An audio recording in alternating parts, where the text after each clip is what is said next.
right now. There we go. Got Hey, it. got it.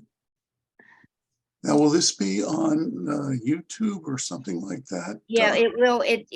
So it downloads when the meeting is over, it does a download, and the download takes probably about 2 hours. Okay, It's not a quick process. And then once it's downloaded, then we can connect it to to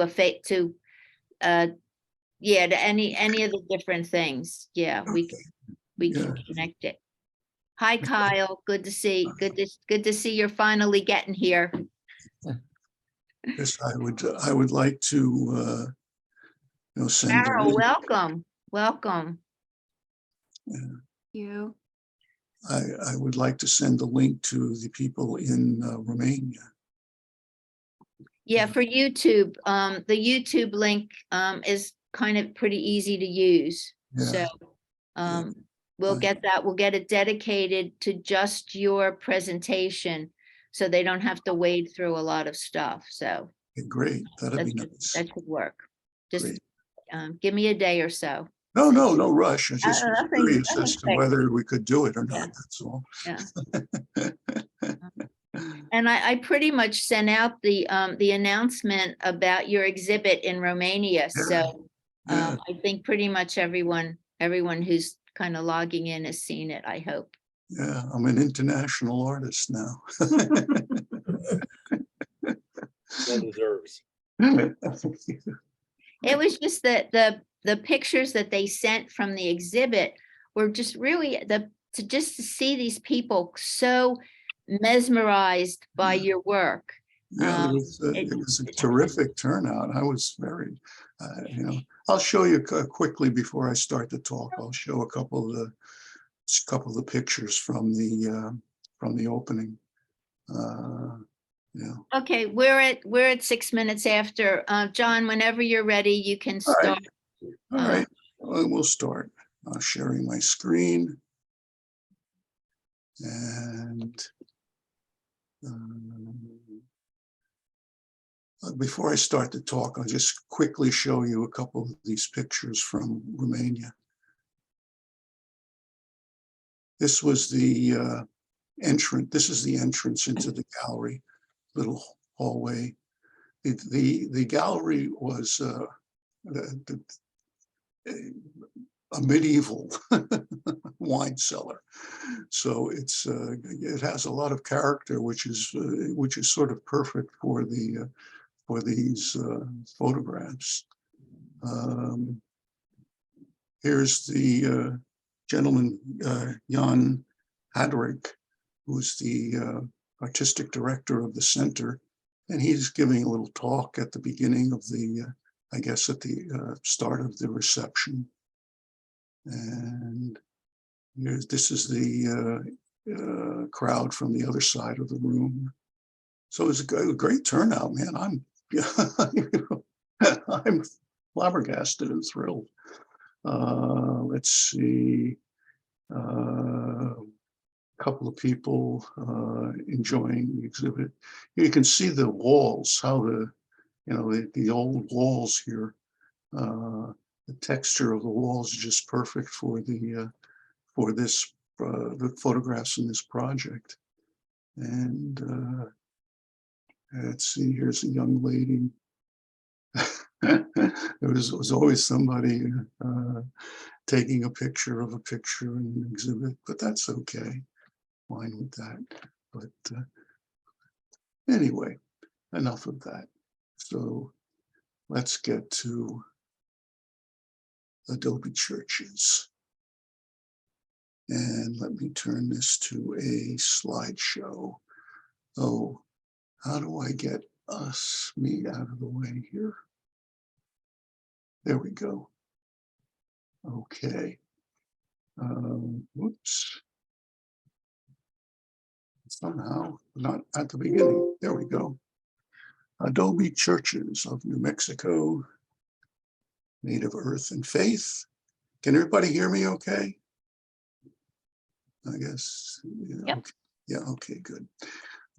Anyway, This is the Capilla Santa Rosa in Mochino, but before I go through some of the pictures, I just want to talk a bit about the project and why I undertook the project. In New Mexico, New Mexico has an entrenched agricultural tradition, but over the past 2 centuries, the shift has been from individual farms found in small rural villages to large corporate-run businesses. With the transition came a population shift from rural hamlets to large cities like Albuquerque, Santa Fe. Small community-based church quickly lost its purpose and parishioners. Today, due to that shift in population and lack of priests, most of these churches remain unused, except for their saint feast days, and are uncared for. And unfortunately, Adobe structures are in constant need of repair and maintenance. Small villages simply do not have the manpower nor the skilled labor to do the work. Add to this the financial problems of the Archdiocese of Santa Fe and the Diocese of Gallup. Rural communities in New Mexico are caught in the middle. They simply don't have the financial means to maintain the buildings or pay for the insurance required by church officials. Fortunately, due to the efforts of such organizations as Cornerstone's Community Partnership, the Conrad H. Hilton Foundation, and Nuevo New Mexico, many of these old churches are being preserved.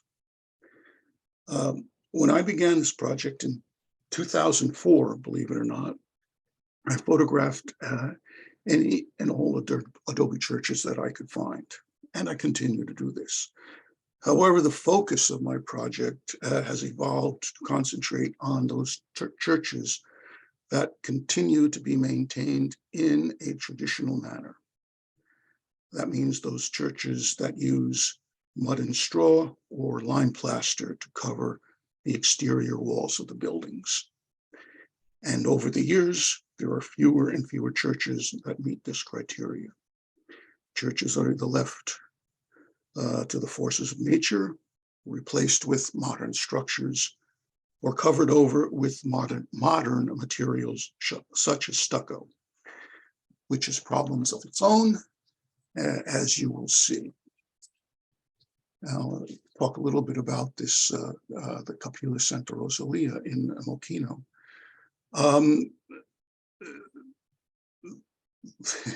Talk about a small village. The population of Mochino is under 50. I think at the last census, it came in at 37.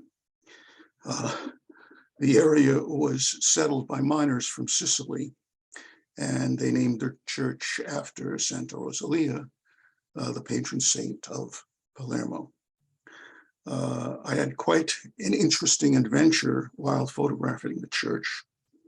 When I arrived, I mistook the Murata. You can see this here in the background.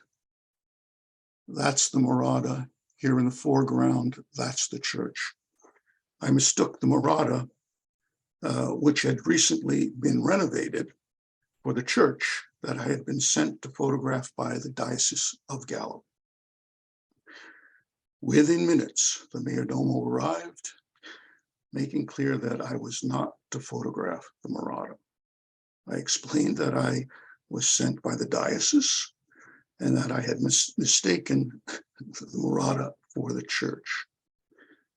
Well, in this case, all's well that ends well. No, the mayordomo did not let me photograph the Murata, but she graciously gave us, my wife and I, a tour of the interior of both the Murata and the church.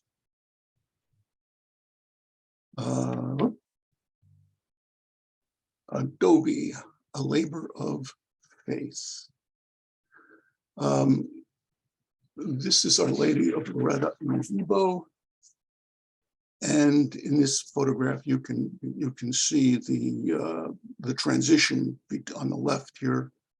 This is a wall that has yet to be replastered, and on the right you have a finished wall.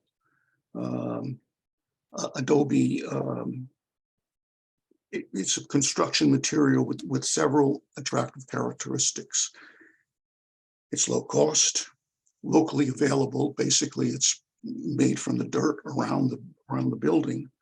It's recyclable, adapted to a large variety of soils, and employs rather simple construction methods. However, of the earth, Adobe structures require constant care. It's well suited to test the faith of those who use it. It presents constant challenge to their devotion, resources, and fortitude. This is the St. Mary's Church in Ojo Caliente. I don't know if you can see down here in the lower right-hand corner, just to give you an idea of the texture of what the buildings look like once they've been had a new mud job. Water damage and stucco.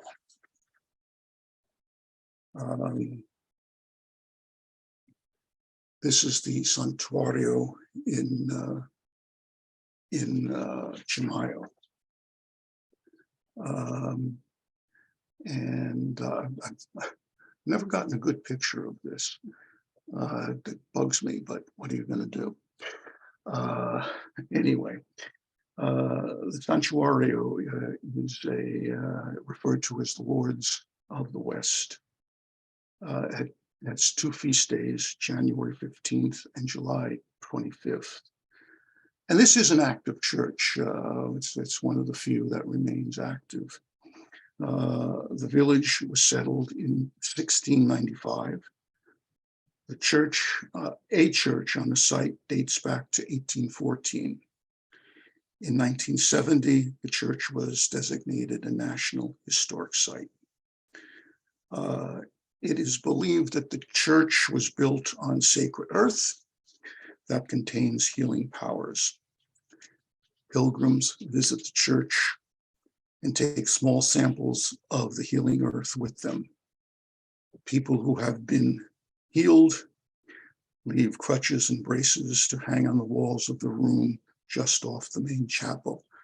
It's an amazing room to walk through. There's anything imaginable hung on the wall.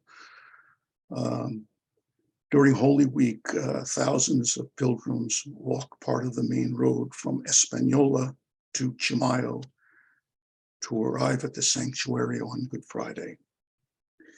Now, water damage. The exterior was recently hard plastered with stucco.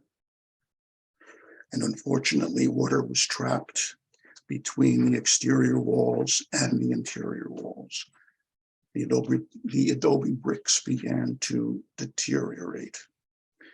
Fortunately, the damage was caught early on. To solve the problem, stucco was removed from the base of the building. They cut about a 3 or 4 foot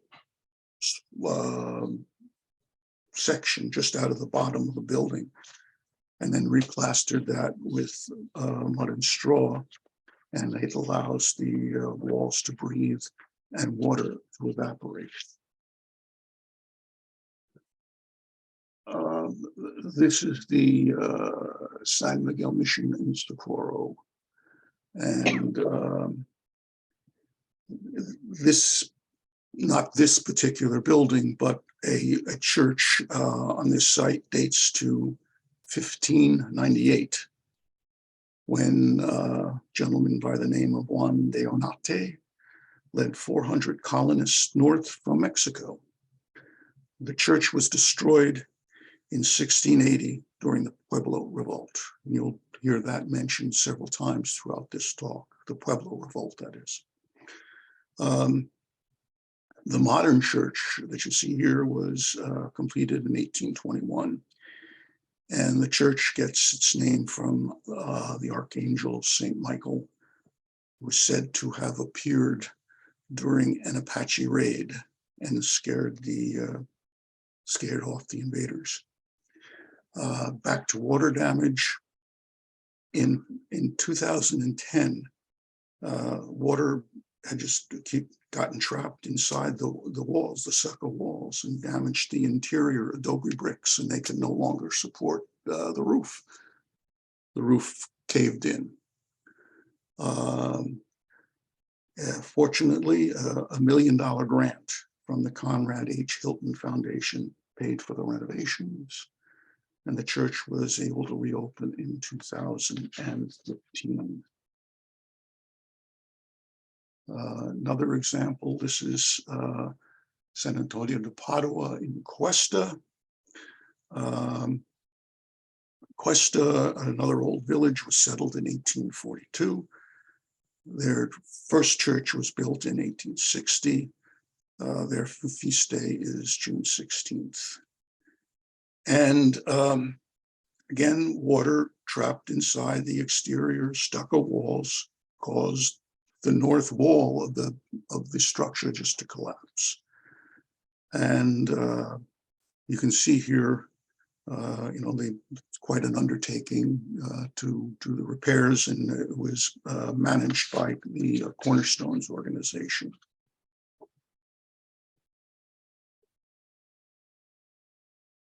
Seen better days. This is abandoned church in Newkirk, New Mexico, or what's left of it. Newkirk today is almost a ghost town. The church, or what's left of it, was abandoned many years ago. The village was founded in 1901, and it was once a thriving community along historic Route 66. Unfortunately for Newkirk, as traffic along Route 46 shifted to Interstate 40, the strip, that strip of the famous byway is now in ruin. The only sign of prosperity is the Phillips 66 station at the intersection of Route 66 and 40, and the station is just adjacent to the church.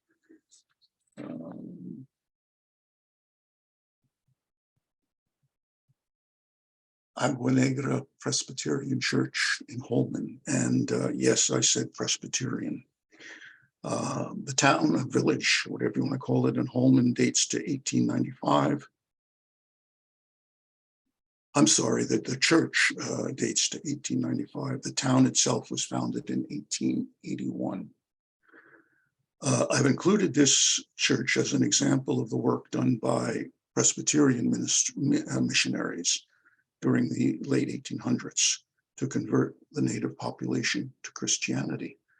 While not as successful as those of the Catholic faith, these missionaries established a number of churches in northeastern New Mexico, and many of them remain active today. This is the San Jose Church in Colonias, and the village of Colonias dates back to the 1830s. Unfortunately, I couldn't find any details about the church, but you can see it's in quite a state of disrepair. At one point, renovations did start. Unfortunately, they came to an abrupt halt. There was a dispute between the parish priest, and the financial backer of the project, and that was the end of it.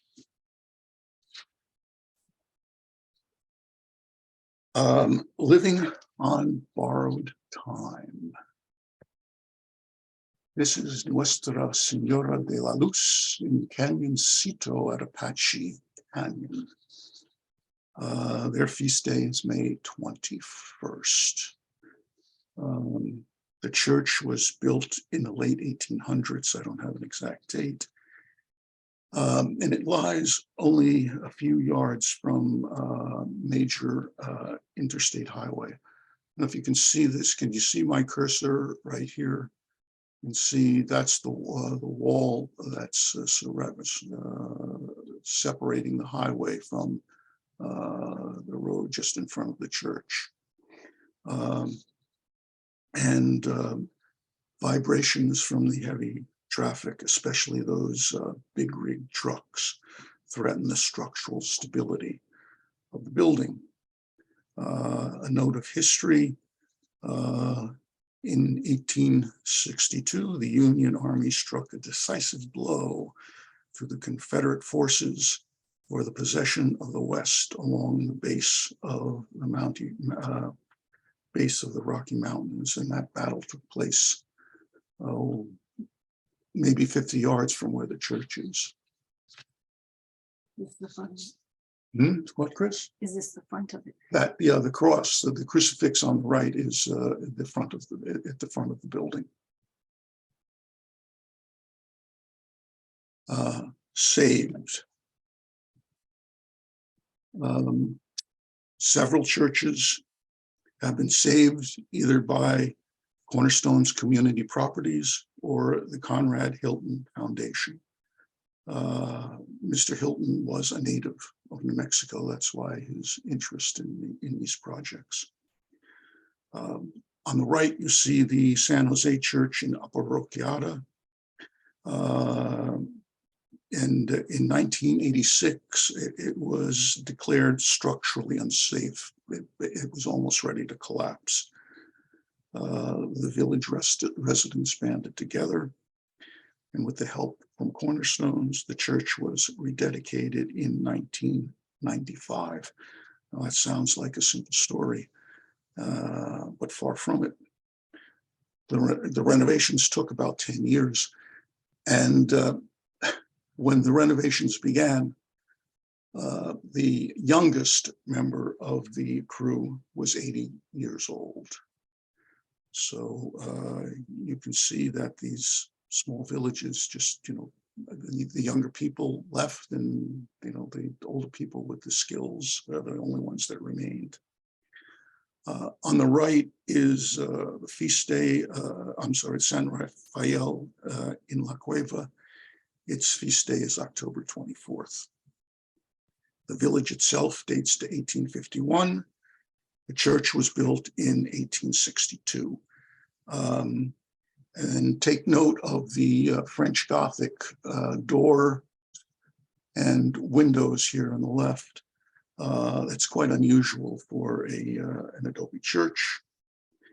And with the help of Cornerstones, Joe, the mayordomo, and his family have overseen many renovations over the years, and they feel honor bound to keep the church up out of respect for their father, for Joe's father, I should say, who, after returning from World War II, dedicated himself to maintaining the church. Two more churches that have been saved. The Sagrada Familia in Lementar on the left. In 2010, it basically collapsed. And then thanks to a $1.1 million donation from the Conrad H. Hilton Foundation, the church was rededicated in 2014. On the right is the San Miguel Church in Santa Fe. And unlike most churches in northern New Mexico, that are part of the Archdiocese of Santa Fe, the San Miguel is under the guardianship of the Christian Brothers. And their feast day is September 29th. The site of the church, San Miguel, that is thought to be the oldest place of religious worship still in use in North America. The church, first built in 1605, was destroyed by, again, the Pueblo Revolt in 1680. Construction on the new church started in 1693 and was completed in 1798. Cornerstone supervised a modern restoration of the interior and exterior, the whole site in 2008, and it was not completed until 2020. Location.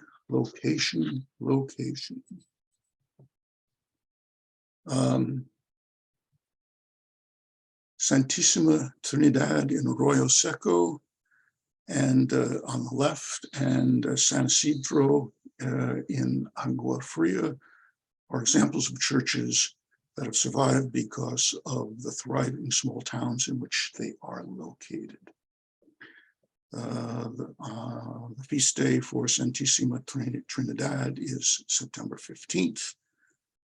The church was built in two sections. The first section in the early 1800s was combined with a newer structure in the 1980s.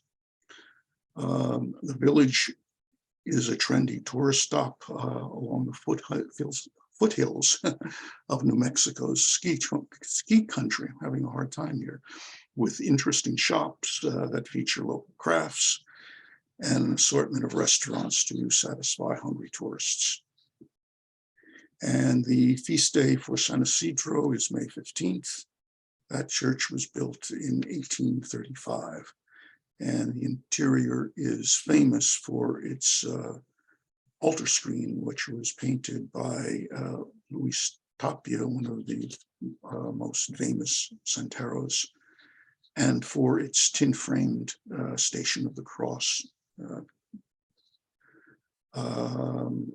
Agua Fria itself is actually within the geographic boundaries of Santa Fe.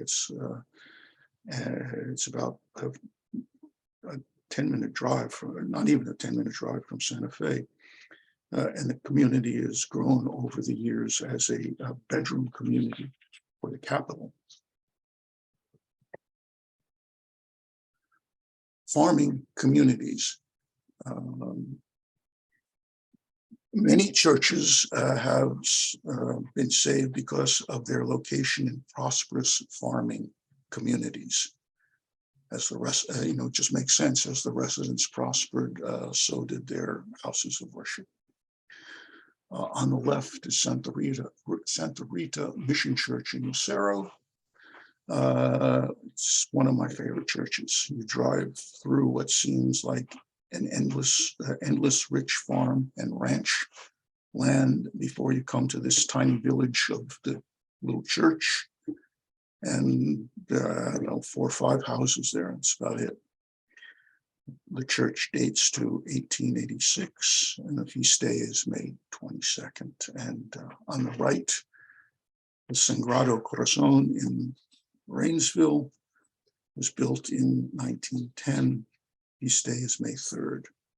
Church is famous again for its neo-Gothic windows. See the curved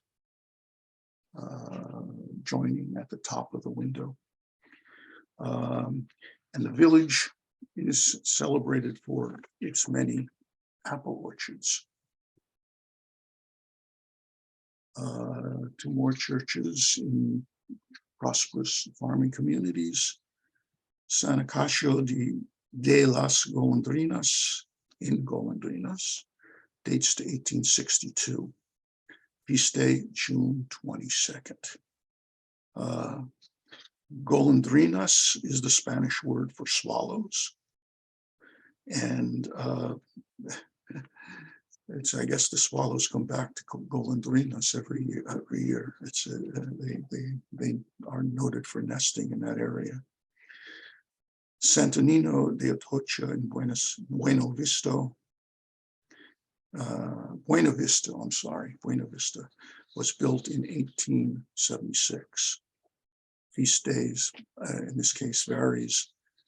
During the feast day celebration, the patron saint is carried throughout the community to each farm as the fields are blessed.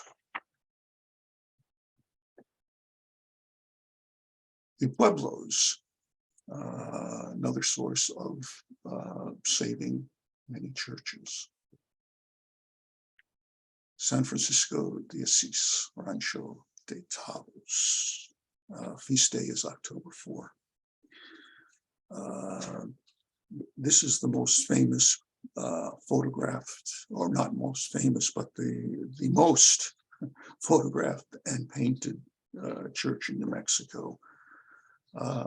Ansel Adams is said to have declared it the most beautiful building he's ever seen. The pueblo itself was first settled in 1779 as a refuge from Comanche Indian attacks. The settlers finally felt safe enough to start building the church in 1803, and it was completed in 1810. In 1967, the church was hard plastered with stucco. And in 1979, the parishioners decided to remove the stucco and replaster the exterior walls with traditional mud and straw.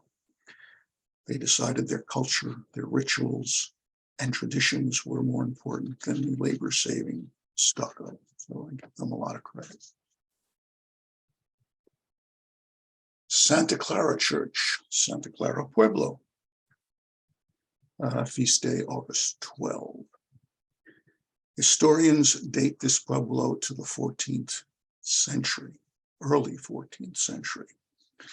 The original church was built in 1634, but that was again destroyed by the Pueblo Revolt of 1680. A new church was built in 1706, but it has undergone several renovations since then. The current structure dates to 1918. The church itself and the pueblo is named for St. Clare, founder of the Order of St. Clare's, a Franciscan order of cloistered nuns. She is said to have made clothing for St. Francis, and she is the patron saint of seamstresses. A side note, most pueblos require you to purchase a photography permit, which, it's fine. I have no problem with that. But even when you do, you never know what will happen. While I was photographing the church, an officer from the Pueblo police drove up and stopped me from making photographs. I showed her my permit. She didn't care. She insisted that I stop my work while she went to the governor's office to discuss the situation with the authorities. She returned about a half hour later and reluctantly, and I say reluctantly, allowed me to continue my work.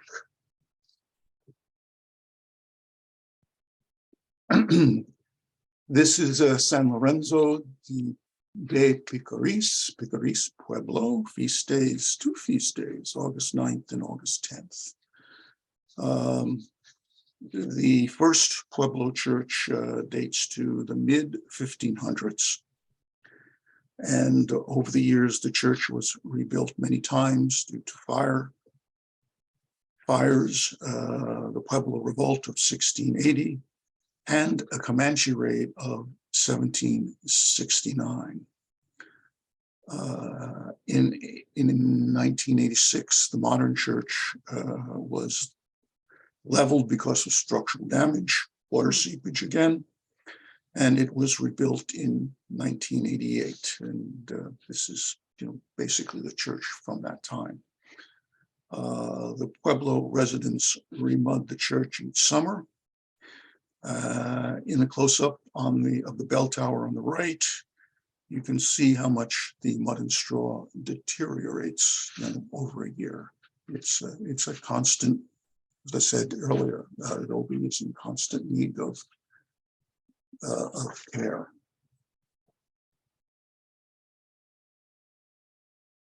San Geronimo in Taos, de Taos in Taos Pueblo.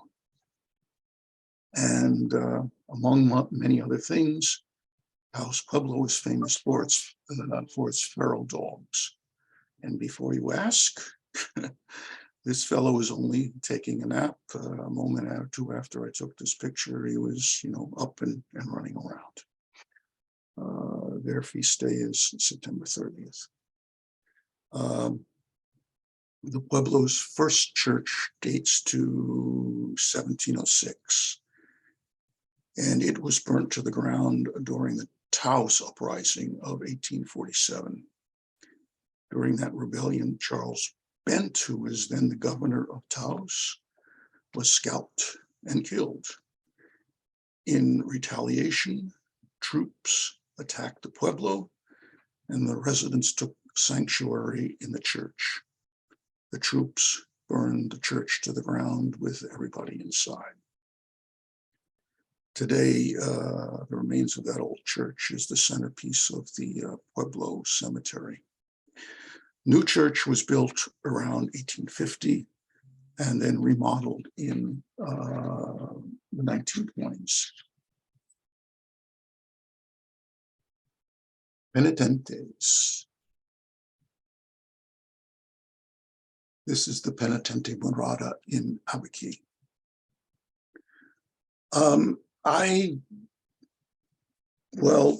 Photographing moradas is frowned upon, and I rarely do it.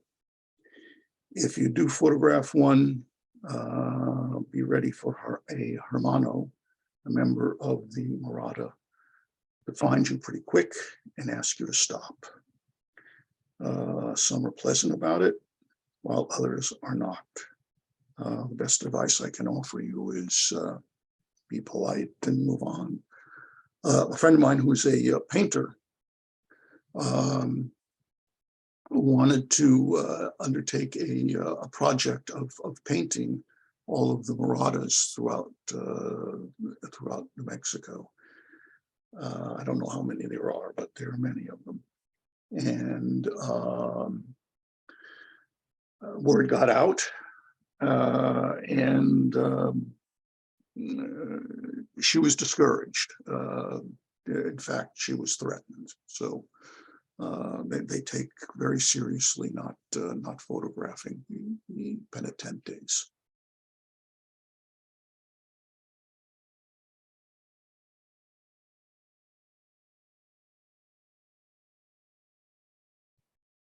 And lastly, the last church I'll show you, one of two Adobe churches remaining in northern New Mexico, which dates from the early 18th century. And this is San Jose de Gracias de las Trampas in Las Trampas. Feast day there is March 19th. The village was settled in 1754, and the church dates to 1760. The village name comes from the early trappers who traded animal hides to settlers in the area. And the church was designated as a National Historic Site in 1967. And legend has it that the original bells, which hung in the twin towers, were made of gold and silver mixed with less precious metals.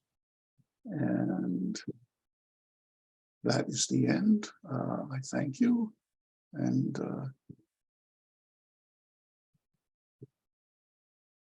whoops, how do I stop the share here? There we go. Hi, folks. So I purposely stayed away from the photography end of things, and just wanted to concentrate on the history and culture involved. So if you folks have any questions, happy to try and answer them. Anthony, Hey, John, I have a question or two for you. Sure. Just terrific stuff. I didn't realize I'd learned so much about like sort of the architecture and sort of the legal issues. And I would love to talk to you about that, but I do have a photography question. sure. How did you, sort of approach things depending upon the time of day? I saw a couple of your photographs, you had nice tree shadows and things of that nature. So I'd like you to comment on that. And also about what kind of lenses, you found helpful for that work. Sure, Michael. Well, to answer your first question, that comes from experience. As I said, I started the project in 2004. And I have visited these churches many times over the years. And you learn, the sun is up here at certain part of the time of the day, and that's where you need the sun to get a picture of the front of the church or the side of the church or the back of the church or whatever. And you just you learn that through experience. And that's part of the just as an aside, I mean, that's part of the advantage of working on projects. I mean, if you just go to New Mexico one time, spend a couple of weeks there and take pictures of churches, you're going to have a good time and enjoy it and, learn a lot. But, you may not be able to get the pictures that you want to get. So that's the first question. And golly, equipment. What haven't I used? A lot, when I first started, of course, it was film photography. And I guess when I started, I was basically using 35 millimeter film, mostly wide angle lenses, probably 24, 28 millimeter lenses. Eventually, I moved up to a medium format camera. And again, that, of course, was film. And then most recently, the devil took me to the digital world. And been working with digital cameras in recent visits to New Mexico, but again, mostly DSLRs, and again, mostly wide angle lenses. So does that cover it, Michael? Thank you for that, John. Yeah, sure, glad to. Yeah. Anybody else? Anthony. Hi, John. Thank you for that beautiful presentation. I'll tell you, your photographs are stunning. Well, thank you. And I was also taken by the history that you kind of presented along with these buildings. It's just really mind-blowing to me. But I have an architecture question. I was interested in what you were saying about how I know how difficult they may be to maintain the Adobe, exterior. But to stucco over it, wouldn't people that were trying to maintain it know that stucco really doesn't preserve it in a way they might want over time? Okay, George, if you're listening, you correct me if I'm wrong. Okay.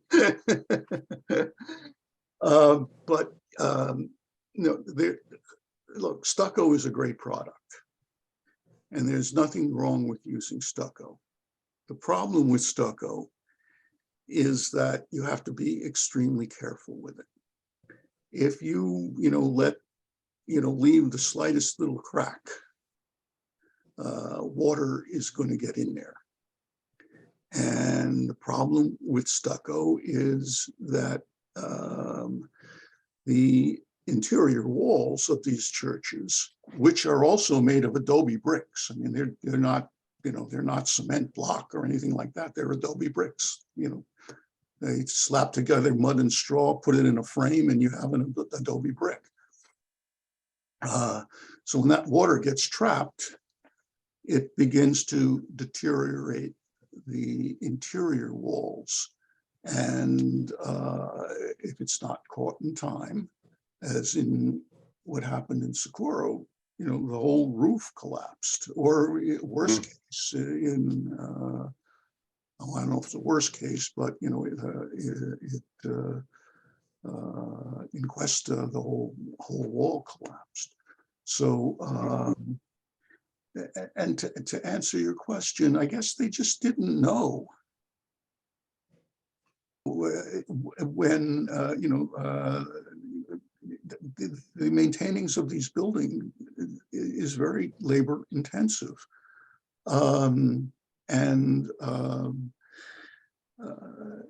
It's not, it's not a difficult skill, but I guess you have to know what you're doing.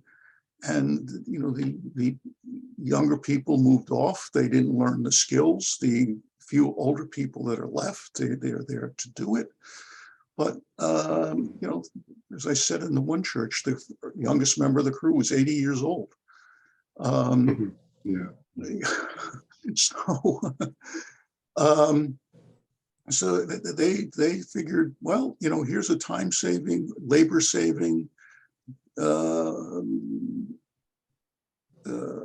way to solve the problem, and they went to stucco, and they found out the hard way that it has its problems too.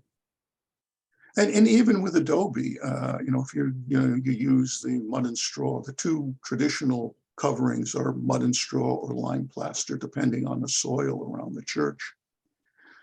And even with that, if it's not continually maintained, water can get inside those walls, and you have the same problem. So it's really like I say, it is a maintaining these buildings is really a story of earth and faith, and to keep maintaining them. Yeah.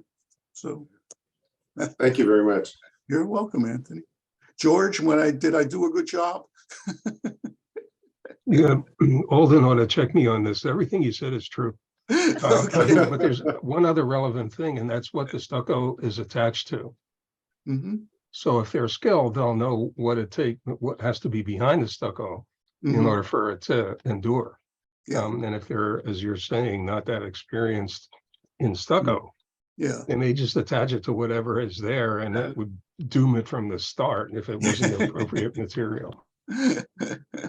True. And with stucco, moisture is always going to work its way through. Yeah. And modern detailing, you always put a drainage plane behind stucco, knowing the moisture is going to come through. So you drain the moisture away so it doesn't affect the structure underneath, which is very hard to do. You can't put that on top of Adobe. Really, it doesn't work, I don't think. Yeah. Well, that's what they're starting to do. They're starting to cut like the church in Chamayo. They're starting to cut off the bottom, maybe 3 or 4 feet of the stucco, and remudding that so that now the water has a place to go and a way to evaporate. Yeah, So that sounds like it should work. that's one of the ways they're trying to deal with the problem. Yeah, this is a Zoom meeting. This is. Alan, we can't make out what you're saying. Huh? This song. I think they can hear me. I don't want to record them. Oh, you're on Zoom. Alan, we can hear you. This is Eileen. Oh, hi, Eileen. yeah. How are you doing? We're doing good. Our meeting is just about wrapping up. John gave an incredible presentation. And we've just learned so much. It's just been really a very awakening presentation of things that are here, but the things are here in the United States. It's not from some foreign country. It's here It's not that far away from where we are. And yet, I don't know about some of you, but it's just a whole topic that I knew very little about until I started talking to John about it. And wow, it's really, it's just a part of the United States that is just super, super amazing. So I cannot thank you enough for just getting our interest going in this and being able, enabling us to go forward, looking into this area. It's just amazing. And the fact that this gallery in Romania really was so enthralled by this idea that it's just like through the world. It's It's mind-boggling to amazing. me. It really is. Probably think the United States is all like But first of all, thank you, Eileen, for inviting me to, do this presentation. I really appreciate that opportunity. And, I'm very, very glad to share. And this with it's the just group. really, it's been a really good transition into moving from in-person meetings, which were not possible because of the whole COVID thing. And we would have lost touch. We would have lost the opportunity to gain this information from each of our members and our guests. And I can't, all these, I mean, I've put 25 years into this and I still feel that, oh, look at that cat. David, show your cat. This is just amazing to me. It's really just amazing. You all need to save the date. It's December. There it goes. Thank you, Adam. It's December 20th. It's Gary Grissom. I will be sending out more information about his presentation. I will send you some of the links to his sites so that you can get an appetizing preview. His talk will be like. So Gary, thank you. And Tony, we're getting ready. Yeah. Tony, we're gonna be ready January. So I cannot thank you members and guests enough for just helping us push towards 161. We'll make it. We'll make it. Eileen, just one thing before we close out. If any of you do want to learn more about Adobe churches, the culture of New Mexico, the problems of maintaining these churches, the politics of maintaining these churches, etc., there are two books that I could recommend to you. I'll send this to you, Eileen, and you could send out a blast. Sure. I'd be really happy to do that. Well, I think it's really important that we continue with our investigation into this subject. It's just amazing. Yeah, one is Built of Earth and Song by Marie Romano Cash, and the other is The Historic Churches of New Mexico Today by Frank Graziano. And they're both very informative books. I'll send that to you, Eileen, so you can. Okay. All right, thank you. Yes, and I'll send it out. And just thank you. And okay, everyone, just be so happy that you didn't have to leave your really comfortable whatevers, and you didn't get soaked, except for Adam, who has to now go home in the rain. But we love her. Well, again, thank you, everybody, for tuning in and spending the evening with listening, and appreciate it. And Eileen, again, thank you. No, thank you, Thank you. and thank you to the people who've Pleasure. taken the time to join us tonight. You're all wonderful. And just think of all the things you've learned with 1 hour of your time. And you know something that, assuming you didn't really know or understand an hour ago. I just think that's the amazing part of the Photographic Society of Philadelphia, is that it just enriches, and I can't ask for anything more. So thank you. Good night, stay well. Happy Well, Thanksgiving, Everybody have a great happy Thanksgiving. everything. And take care. Good night. Good night. Thanks, John. You know, Good night. Thank you.